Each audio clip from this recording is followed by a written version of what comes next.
Allez, on est fatigué. Vous savez, moi dans les cours, souvent j'ai dit que dans notre génération on est fatigué. C'est vrai, surtout les hommes. Mais il y a une troufa contre la fatigue quand même. Une guérison contre la fatigue, c'est de se mettre en route, quoi. Vous n'avez pas fait l'armée, a priori. Moi, je fais l'armée en France. Bon, c'est pas comme l'armée ici, rien à voir, évidemment. Mais quand même, à l'armée, tu apprends à aller au-delà de tes forces, quoi. C'est-à-dire, tu portes des charges et tu marches des kilomètres. À l'armée, j'ai appris à dormir en marchant, quoi. C'est-à-dire, fou de dire ça. Mais tu apprends à faire des trucs comme ça. Tu t'enfermes dans une boîte comme ça où tu montes la garde et tu restes comme ça une nuit entière debout, sans même t'asseoir, etc. Tu montes la garde comme ça. C'est des choses où tu vois, tu dépasses sans arrêt tes forces. En temps de guerre, comme ici en Israël, il est évident que tu dévoiles des forces incroyables. Alors nous, qui pouvons ressentir cette fatigue comme ça, inhérente à la situation, parce que les Juifs ont été frappés par les forces du mal et que ça nous a touchés aussi. Parce qu'on est le même corps, la même âme, celle de Adam Arishon, du premier homme. Donc on est touché forcément. Mais le seul moyen de ne pas se laisser aller à la tristesse, à la fatigue, à tout ce qui suit, en fait, c'est le Yesod Ha'afar, l'élément de poussière qui nous tire vers le bas, c'est de se mettre en route, d'aller, d'avancer, de faire, de rajouter, Le Rabbi nous a demandé de faire Chita, de faire Rambam. On fait de notre mieux, on fait ça. Vous savez, il y a un système, il y a le fait de, soit on fait 3 prakim, 3 chapitres du Rambam, soit un chapitre, soit Sefer HaMitzvot. Au départ, Sefer HaMitzvot, c'était pour les femmes et les enfants qui voulaient faire aussi.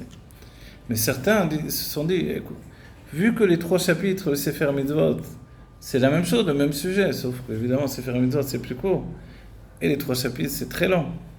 Donc, quand ils n'arrivent pas à tenir le coup aux 3 chapitres, tac, ils font le Sefer HaMitzvot pour garder le rythme et pas perdre le fil des 3 jours. On va dire, et la personne, alors qu'est-ce qu'elle a fait toute l'année? Elle a fait tout le Sefer HaMitzvot, tu vois. mais quand même, elle a tenu, elle est restée dans la demande du Rabbi de faire le Rambam. Et pourquoi on fait le Rambam? Parce que c'est toutes les halachot de la Torah. Toutes, vraiment, c'est le seul qui a écrit toutes les halachot. Y compris dans les jours du Mashiach, y compris dans le Beth Amikdash, etc.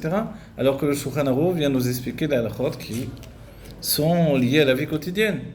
Ce qui n'est pas dans la vie quotidienne, j'ai pas besoin de le savoir. Mais le Rambam, lui, il aborde tout, il prend tout, il embrasse tout. Et c'est pour ça que le Rabbi nous donne d'étudier tout ça. Pas juste parce que quand on va venir à la Géoula, on va en avoir besoin. Il se peut qu'on oublie le lendemain ce qu'on a étudié hier. Mais parce que, en fait, on se réincarne de vie en vie pour étudier toute la Torah. Et pour faire toutes les mitzvot. Or, aujourd'hui, si on ne peut pas faire toutes les mitzvot, tant qu'on n'a pas le Beth Amikdash, et qu'on n'a pas toutes les halachot de la terre d'Israël par rapport au Beth Amikdash, la portée des bikurim, etc., les prémices des fruits, etc. Donc alors, qu'est-ce qu'on fait? Alors, justement, on les étudie dans la Torah, et c'est comme si on les fait réellement. C'est une annonce qui a été faite à Yecheskel Hanavi.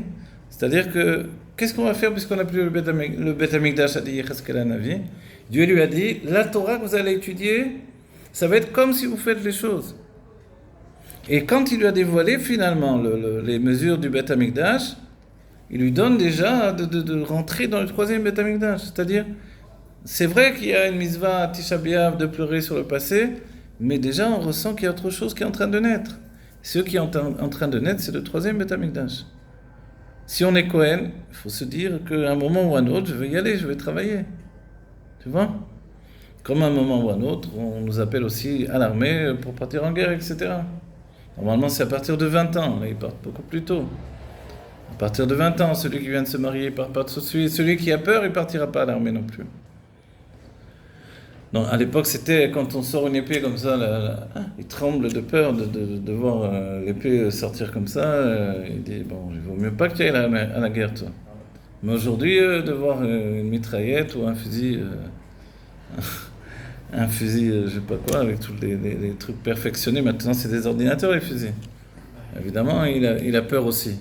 Et toutes les technologies sur l'armement.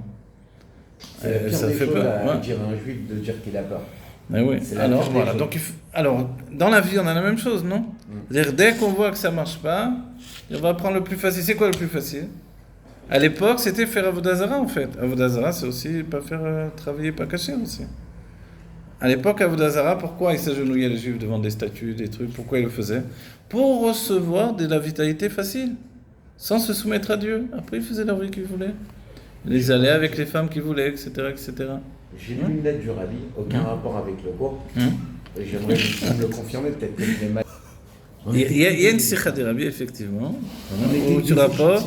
Non, on était égyptiens. On parlait. On parle de syndrome de Stockholm. Oui, mais n'oublie pas une chose. On a été libérés parce qu'on a gardé notre langue, nos prénoms juifs et nos vêtements de juifs.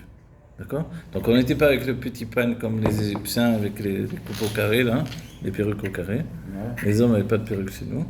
Les femmes, oui, mais pas les hommes. Et on a gardé la chaude, l'hébreu. Parce que l'hébreu, c'est notre héritage de juif, autant que la Torah, tu comprends? Simplement, l'hébreu, il y a des périodes où on l'a utilisé uniquement pour étudier la Torah. Et dans le quotidien, on parlait d'autres langues, le ladino, l'espagnol, l'arabe, ce qu'on veut, dans les pays où on était.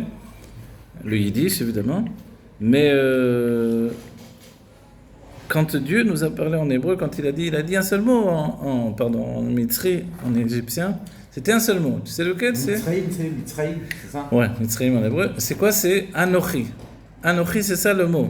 Mais c'est un mot essentiel, ça veut dire moi. Moi, mon essence. On dit anochi, miché anochi, mon essence. Au lieu d'avoir dit mon essence en hébreu, il a dit en égyptien, anochi. Et c'est quoi la signification? Alors, pourquoi il a fait ça? Pour entamer la pénétration de la lumière divine, de l'essence elle-même, dans la matière du monde. Tu vois? Le fait de l'avoir dit dans une langue qui est plus saine, représente les Metzarim, l'enfermement.